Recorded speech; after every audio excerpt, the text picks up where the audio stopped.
Light from Lantern presents Knit a Spell. I'm Magical Maker, Katie Rempe. And I'm the Maker of Magic, James Devine. Join us as we stitch together the symbiotic relationship between crafting and the craft. Hey there, Jim. Hey, Katie. How are you doing? Pretty well. Here we are in the middle of summer. Oh my gosh, I know. It's roasting. All the grass is the color of hay. My dog disappears in it. They're the same color. She loves it, though. Oh, that's right. You have one of those dogs the color of the top of bread. That's right. She's very beige. You know what I noticed about the pandemic? What? Bread has had a comeback. Oh my gosh. Yes, It has risen in popularity. Oh, and we just came out of the beginning of August, which is a magical, one of the witches' Sabbats called Lammas or Loaf Mass, right? Which is all about the mystery of the grain. The grain is harvested. It's the first grain harvest. And often there's these rituals around bread and the baking of bread and the baking of bread, the mystery of the grain. And so you also look around and we see everything is toasty, right? So the grasses are getting toasty. The leaves are at their biggest on the trees. The snails have eaten away some of the leaves and your dog disappears in the toasty grass because everyone's a color of bread. And I was just thinking the other day, bread has had a comeback. Everyone has their sourdough starter in the back of the fridge that, like the pandemic. Yeast. A million. I have a huge ass bag of yeast. And we were just thinking, remember when everyone was gluten-free and bread was bad and everyone was on keto before the pandemic? That all went out the window. I think the pandemic did a lot for bread's branding. I think bread is back. Yeah, I think that's a really good reflection. Maybe you'll have to reach out to bread.com just to let them know. In case they're not aware. Brought to you by our company or whatever. This episode is not at all sponsored by the Bread Bakers of America or anything like that. Yeah, that's right. Sorry about it. I am a fan of bread, however, so if you'd like to reach out, you can reach out to us at Knitaspell at podcast. At knitaspell.com. That's right. Well, hey, yes. Moving on from the delicious topic of simple carbohydrates. Right. Let's talk about, what are we talking about? Well, this week we're talking about patterns as spells and divination for design. Ooh.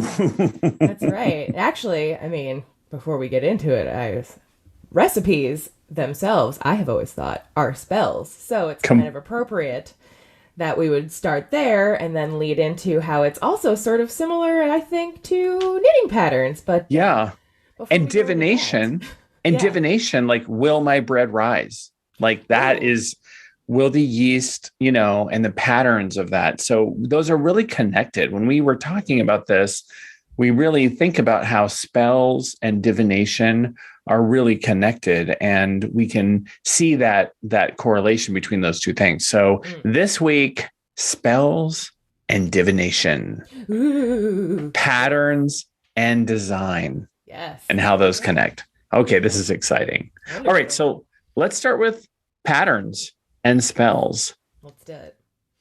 So, in your opinion, as the one with the most magical background in the room, what is a spell to you? So to me, a spell is, I think it is, and I'm going to use the word pattern also, interestingly. I think it is a way to set up a structure, to set up a pattern in a way, because a lot of times we lay things out, right? We lay things out physically, tangibly, right? But it's a way to set up a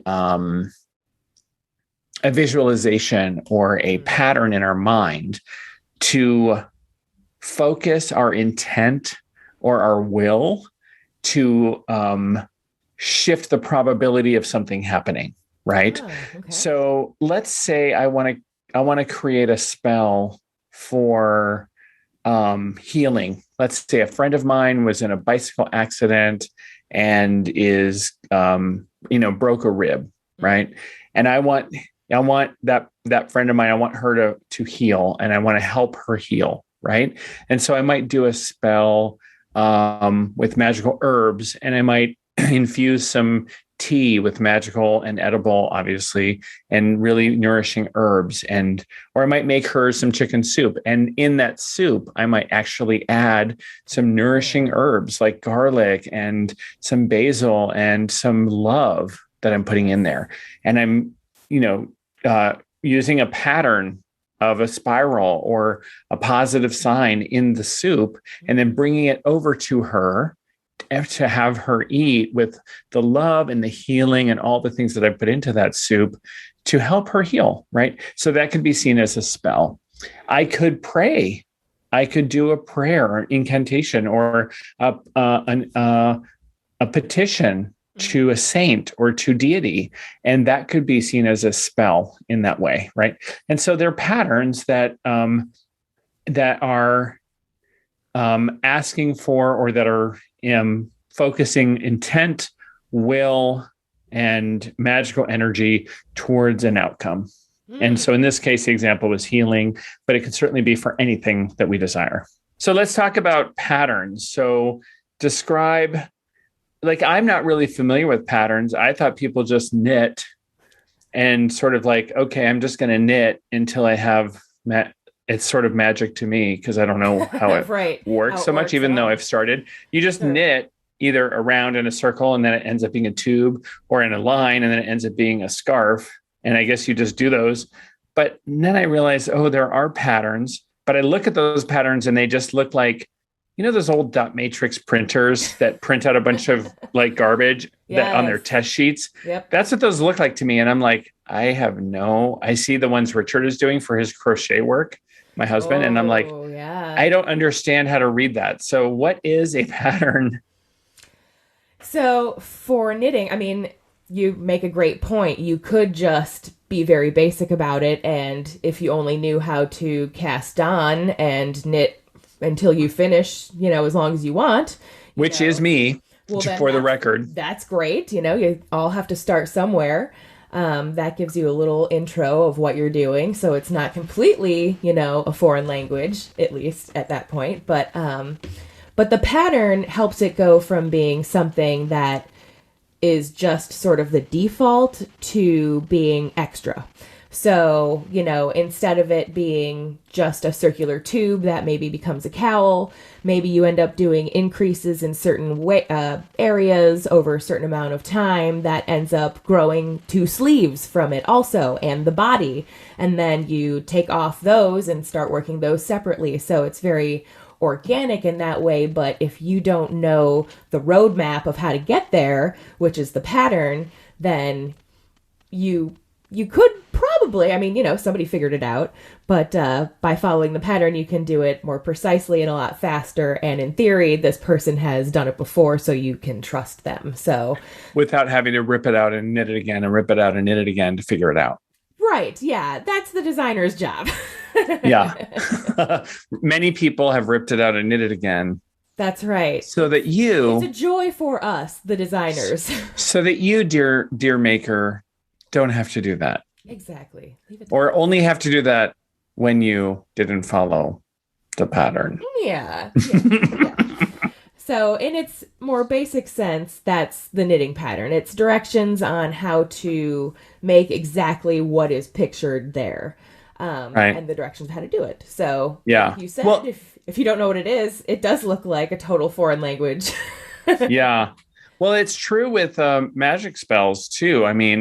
There are basic spells which are simply thinking of someone in need or thinking of something that you need, and then thinking about and imagining what you want or imagining what you need and focusing energy on that. That would be a very basic spell. And then doing something more elaborate with, crafting some elaborate, ritualized, magical spell. Mm-hmm. So there's levels to which you could do something. And I imagine that with making, there's probably very simple. I am currently knitting still knitting, something where I'm just knitting in a row, right? Which is, I still can't remember what that is. If it's garter stitch. Oh yeah, I'm just doing garter stitch, which is like the simplest thing possible.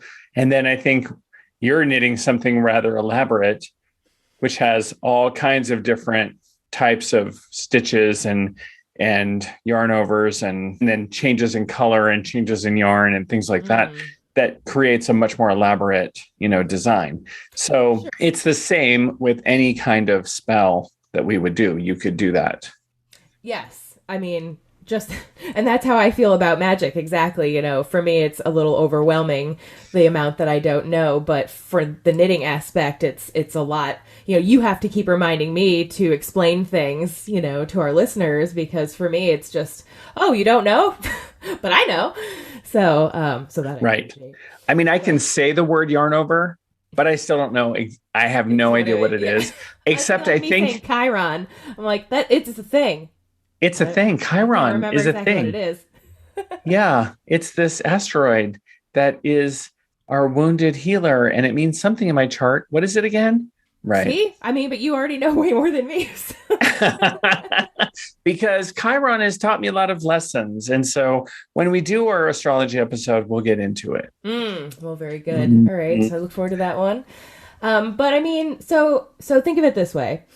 Your ribbon that you're making is a great simple project, perfect for meditation. So, if you really wanted to infuse it with energy of the mind, using it sort of as a person would maybe use like a rosary beads sort of situation, every row could have a certain chant. And then when you cast it on, it could say a certain thing. And then when you bind it off, you can sort of close your spell at that point too. And these are all sort of aspects plus some that I actually brought to one of my designs, which is the Traveler's Talisman. Yes. I want to. It's not out at this point. So I want to talk about that. So I got to see a sneak preview, and we've been talking about it the last couple episodes. So if you've been listening, this is the episode where we're going to dive in a little bit. So you created this amazing, is it a cowl or a scarf? It's like a scarf wrap, but you could certainly wrap it around to be a cowl. So it's a scarf. It's not connected at the ends, right? Correct. Yes. Right. Okay.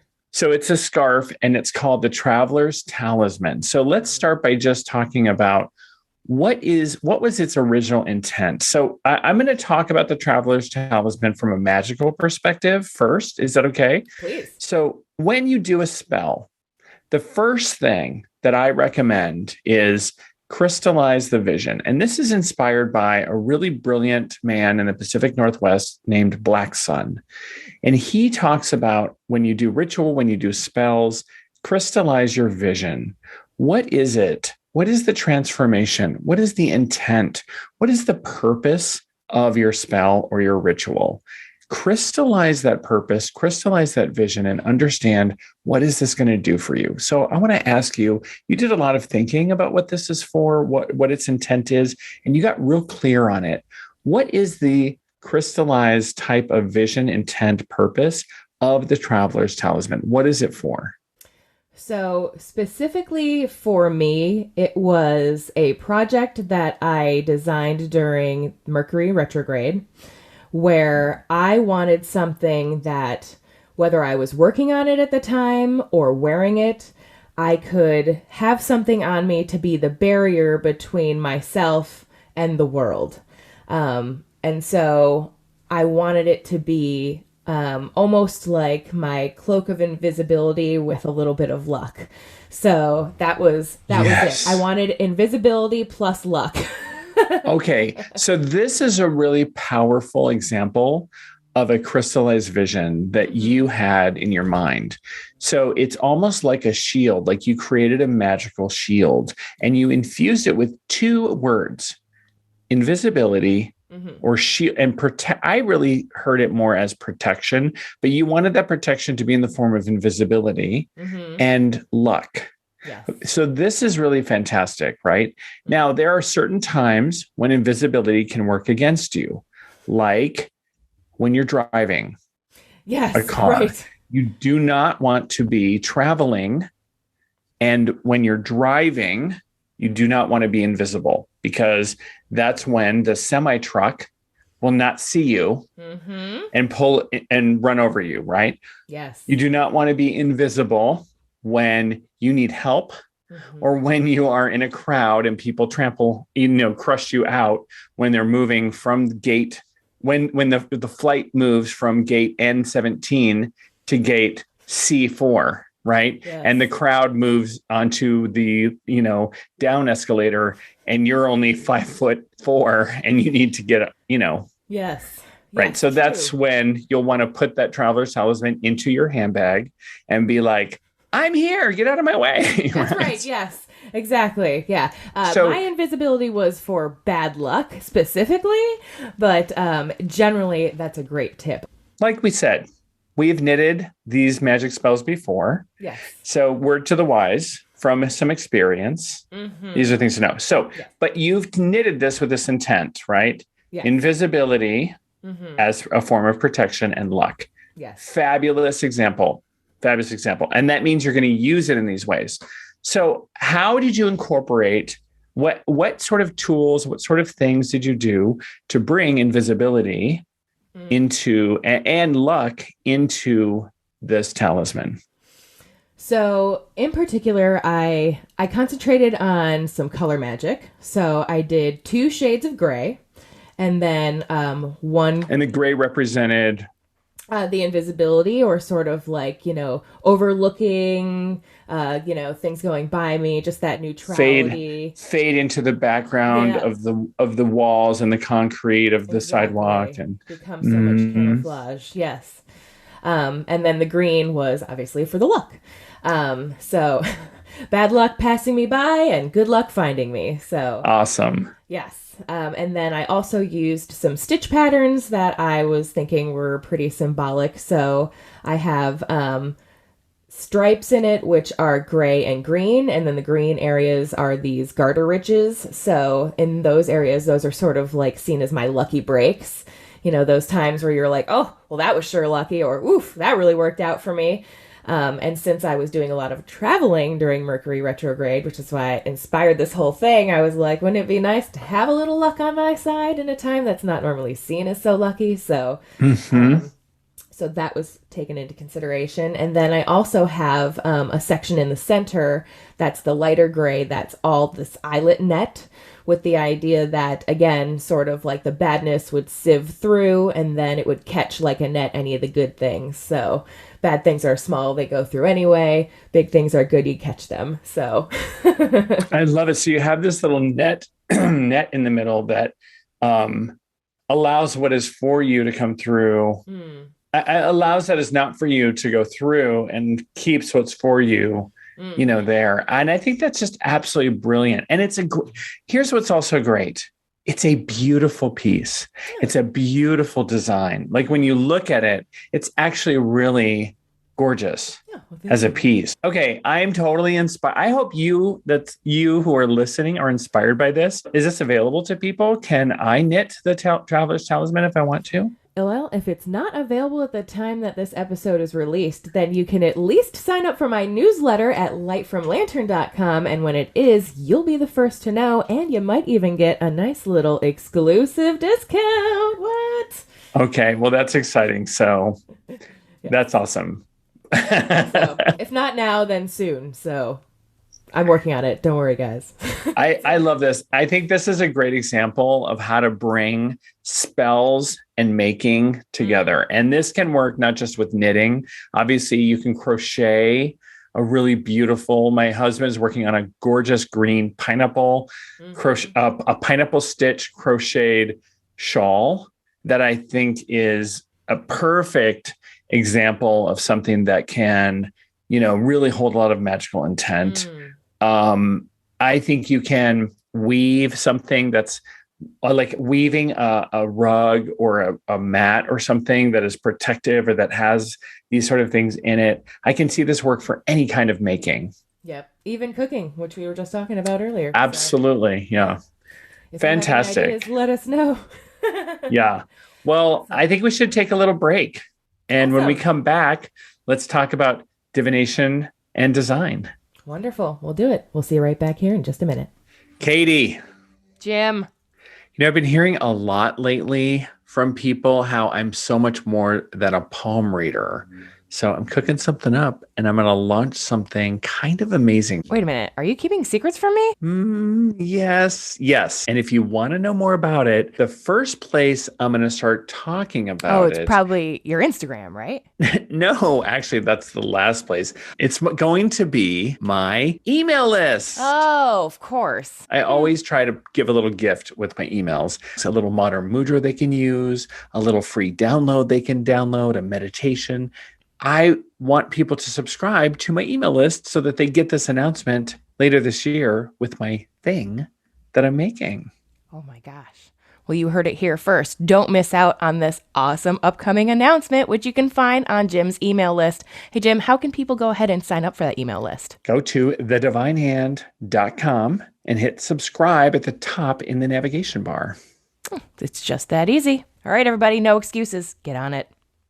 I bet you were just thinking about how much you love signing up for newsletters, right? What a coincidence. So was I. The Light from Lantern newsletter, in fact. It includes unique offerings like the Light from Lantern's new monthly themes, advanced pattern release announcements and exclusive discounts, news regarding your favorite podcast, Knit a Spell, magical making advice, and more. And because I think you're pretty cool, like you didn't already know, I'll send you an exclusive pattern that's only available to my newsletter subscribers as my thank you. Learn more and sign up today at lightfromlantern.com. Welcome back. So let's now dive in to divination for design. Oh, I love this topic.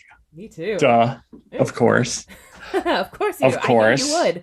Of course you love it. Right. Well, two of my favorite things. So Jim the magician, Jim the witch, what is your background on divination? What is it from your perspective? Yeah, it's a great question. And I think that I'm going to give you the non-definitive answer because perfect. If you ask, it's another one of those answers that is only going to get us into trouble because, wait, no, we want people commenting. Okay. Oh, yeah. This is the only way it can be then. Yeah, this is the only answer. This is the answer. And all those other podcasts are wrong. Yeah, period. Yeah, period. Okay. All right, so let's see what happens. Let's see if our Twitter feed blows up. Oh, wait, we don't have a Twitter feed. Let's see if our Instagram blows up. There we go.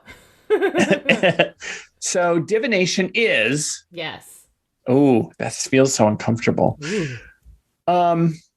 Divination. I think of divination as using a system to recognize and identify patterns and then using those patterns as a way of accessing wisdom and allowing ourselves to see wisdom and intuit and recognize information and suss out truths and information that is sort of recognizable within those patterns.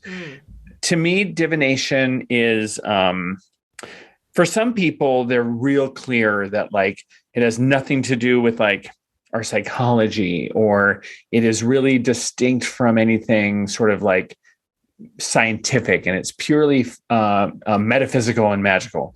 And I think that we human beings are magical. And I think that there's no difference between our physical bodies and our psychological bodies and our magical bodies. And so I am completely okay with the fact that our psychology is part of our magic. So I think that as we look at patterns and as we're seeing things, our psychology and our human biases and the way that human beings make things look like faces, make things look like meaning, that we are meaning-making machines as human beings, play into it. And that is part of what is beautiful about being humans, is that we are naturally going to string things together and make things mean different things. And I think that that is the psychological part of divination. And then there is this really unexplained and mystical and magical way that the other sort of information comes through in divination. So divination can be done in a myriad of ways. There is hundreds and hundreds. Look up divinatory methods on Wikipedia. There are hundreds and hundreds of listings, all of which are fascinating. But you know some of them. Yes. Some of them are the common ones. Astrology. And there are larger umbrella terms like the word cartomancy or cartomancy, which is using cards for divination. You can use playing cards or oracle cards, or as many people know, tarot cards or tarot cards, which Katie, I think, what is your preferred method of divination, Katie?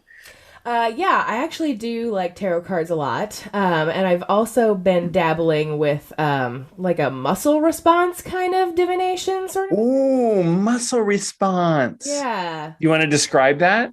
So it's supposed to be like really good for a yes or no kind of answer. Another very like using yourself to answer the question kind of a thing. I've heard a couple of different ways. One where you put your middle finger over your index finger, like where the nail bed is. And then if you are asking your question and you push and it's weak, the answer is no. And if you push and you feel it's a strong response, the answer is yes. But also you could do it by linking your two thumb and forefingers together, intertwining with each other, and then asking the question and try to pull them apart. If it breaks, it's a no. If it doesn't, break the circle. Yes. Yeah.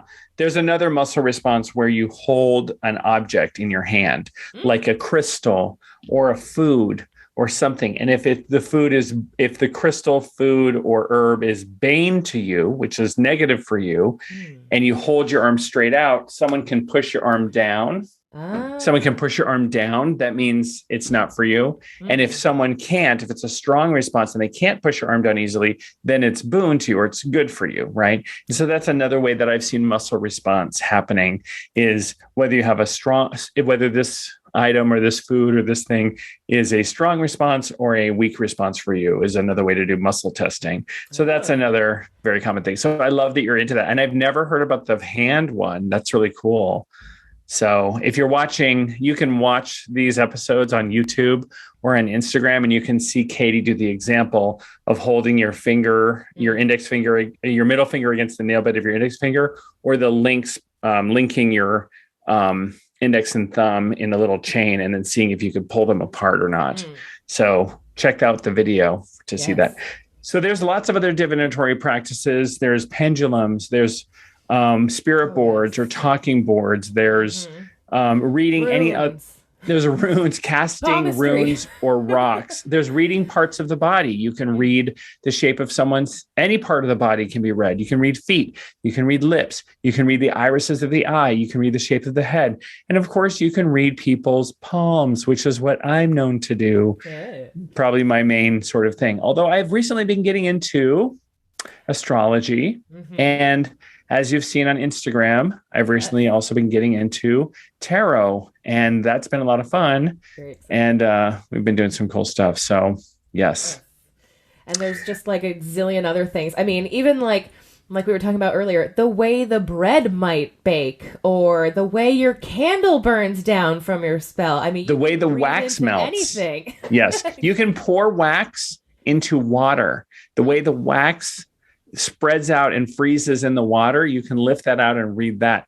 What? You can read the occurrence or the flight pattern or the actions of birds. That's called, I forget what that's called now that I'm on the spot, but that's a way of divination. You could read animal droppings. That's called scatomancy or scatomancy, right? You can read the entrails of animals as you butcher them. You can read the way fish swim, the migratory patterns of any animal. There's geomancy, which is using the way, I actually don't exactly understand geomancy, even though I took a class on it one time. You can throw sticks on the ground. You can do this Celtic divinatory practice called the ogam, which is really interesting, or the Chinese version that's kind of similar called the I Ching, which can be used with coins or can be used with sticks. I mean, we can just list. Listening, you probably know of divinatory practices. We're not listing. But now we will read the entire list of divinatory practices off of Wikipedia. That's right. Starting with A. Just kidding. Okay. So anyway, there's a bazillion types of divinatory ways. And if you've thought of it, if you thought of it or you haven't thought of it, you could do it. And there's a lady who thought of reading butts and she made it up and it actually worked. It's called rumpology. Oh and my gosh. Yes. That's pretty cool, right? It was actually, that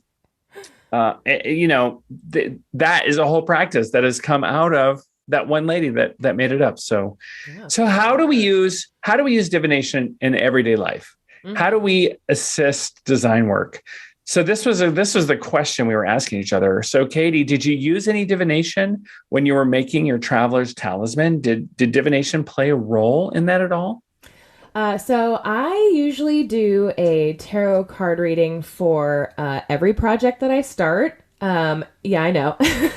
That's cool. I didn't know that. Yeah, surprise. To give me sort of an idea if it's a good idea, if it's going to go over well, how it might go over, if there's any unforeseen things that might be helpful for me to know ahead of time. So yeah, I actually have a new cowl that I just put out where I did cards for each of those, and I have some photos too. So if you're curious, they're more than just marketing. Yeah, that's so that cool. gives me sort of an idea on it. But then I also got the idea from the folks over at Stardust Fiber Studios, who we had on in a previous episode, about how you could do it on, like everything. And of course, they inspired me by telling us that they used it for, picking the colors that they did for their different hand-dyed yarns and things, which was mind-blowing. Duh. Right. Yeah. I think divination is a really great way because what it also can do is help us access our unconscious, right? It can help us sort of like we are always up here in the front of our mind and we're always like, I already know what I'm thinking. I already know what I think I know. And being in a place of divination can help us bring another sort of randomized, sort of like reflective type of thing, right? Yeah. Oh, well, what am I not seeing? Right. And it can really help us see what we're not seeing or see what's behind. Right. So divination can really help when we're doing any kind of work, including making or crafting of any kind. And of course, with spells, before I do a spell, I often do divination. I want to understand what's actually happening. So to reference and to continue the themes that we were talking about in the first half of today's podcast, if my friend who broke her rib in a bicycle accident and I'm going to bring over chicken soup, well, before I do that spell, I probably want to do a reading. And so since I don't have her palm in front of me, if I visited her in the hospital room beforehand, I might look at her hand or look at her hand gesture, and I could pick up like, what is it she really needs, right? And from that, I could say, oh, I really see that she actually needs some help with, holding to boundaries in the hospital, because the last time she was in the hospital, she felt like she wasn't heard, right? Or she really could use some communication help because she doesn't want certain family members visiting because of whatever. Or she could really use some help doing things. She's having trouble taking action, right? And she could really help. You need some practical help, or maybe she needs emotional help. But all those things would come through, and you never know what someone actually needs help with, right? Depending on the person, they may need help in different particular ways. They may be able to communicate it well. They may not be able to communicate it well. And maybe divination can help give some of that additional information. I would always say, listen to what people tell you. And then divination can also help with additional sort of like insights. Yeah. Never violate what someone has specifically asked you to do just based on divination. But divination can offer some additional sort of psychic or, insights. So it's a way to inquire and reflect on what you, especially on yourself, what is it that you can reflect on in this case, right? So if I did divination for my friend in the bicycle accident, maybe I would see, gosh, maybe there's a little bit of rosemary that can go in to the soup, right? Now, making sure she's not allergic to rosemary. I do have a friend who has an allergy, right? And rosemary brings some wealth and bring some prosperity in. Mhm. And that would be interesting, right? Oh, maybe this is about that. Come to find out, she actually was at risk of losing her job. And this was one of the big Oh. concerns was that. And by putting the rosemary in there, the spell was also about something that she forgot to mention. And it was actually really helpful to bring in prosperity. And by doing that, I don't know, they're just connected, but we were able to raise a few $1,000s in a little GoFundMe campaign and that sort of thing, right? And so the rosemary was also, hello, rosemary chicken soup. Yeah. Hello, It's a no-brainer. unless you're allergic, was pretty awesome, right? Oh. So this is kind of an idea to think about is there a little divinatory information that can help, add to your spell? Yeah, that's so smart. And wow, I have not heard that story before. Very interesting. God. Yeah, it's a really fun way to sort of think about, and that's something that is very benign, whether there's rosemary in the soup or not. Right. Doesn't really make a difference given that any of those herbs are okay, right? Mm-hmm. But it made a difference magically. Yeah. See, that's why I love mixing magical elements into every day. It's like you said, it's making a magical lifestyle for yourself. It's not living a mundane life and then making time for magic. It's realizing everything can be magical if you realize that. Right, right. Yeah, and it's also just for me, divination is often just a jumping off point for creative action. So yeah, totally. Getting your muscles going, your brain into being used to thinking of new ideas and thinking for itself. It's a muscle and it's easy to lose. So finding unique ways that it rings true to you helps tune it, over time too. Yeah. When we had Circle of Stitches, when we had Anna from Circle of Stitches on talking about living a magical lifestyle, right? That everyday activities, right, are magical, right? We can really start to think about what is the magic of what I'm doing right now? Mm-hmm. Right? How cool is that just to think about? Yeah. Like I'm driving to work. How can this be a magical act? Can I visualize the road that I'm driving as a golden road of success, as a golden path to prosperity? Mm-hmm. Can I see the day I want? Yeah. Can I see my vehicle as a chariot of light or as a chariot of something? Can I don't know. There's a bazillion ways to live a magical lifestyle, right? Yeah. Yeah. Can I anoint my car in magical ways, right? Sure, yeah. Gosh, put a sigil in the dashboard or in your glove box for extra luck or yeah. Oh, that's all great. Just one example. So I love mixing things up, right? We can mix methods together. I mean, we're certainly doing that with this podcast, right? That's true. The connection between crafting, arts and crafts. Mm-hmm. It's not arts and crafts, but crafting and making with magic, right? Mm-hmm. So are you looking at how you're mixing methods together at all? Well, actually, you just inspired me with your most recent Divine Hand card spread that you did for tarot, which, hello, when did you get into tarot? I know you were just a dabbler, and then all of a sudden he's got this amazing tarot spread on his Instagram. Have you tried it? I haven't tried it personally. No, you did. But you and I tried it together live. Oh, that's right. So we went live. So this was, someone tagged me in a post by US Games. There was a 5-hand spread or an open hand spread that was done. And someone tagged me and they're like, hey, Divine Hand Jim, check this out. And that had me think, gosh, if there was a card placement for each of the mounts and fingers of the hand, that could be a really amazing card spread that would give you, and it could work for tarot or it could work for any kind of divinatory card, any cartomancy could work, right? Absolutely. So I hopped on live and Katie, you were online and I thought, well, be my guinea pig and let's see if all your fur falls out. Always. And right. And so it was pretty legit awesome. And, and you actually, that's right. You did a watercolor of the hand And Yes. like as a little template, like I could use that to like place the cards. Exactly. So That's my plan. that hand spread was pretty good. And that's a little bit of a combination between, cartomancy. And so if you want that, it's free. Just go onto my, Instagram, Divine Hand Gym, and you can check it out and try it for yourself. If you do try it, tag me. I'd love to know if it works for you. And also if you'd have an edit. I mean, it's kind of a work in progress.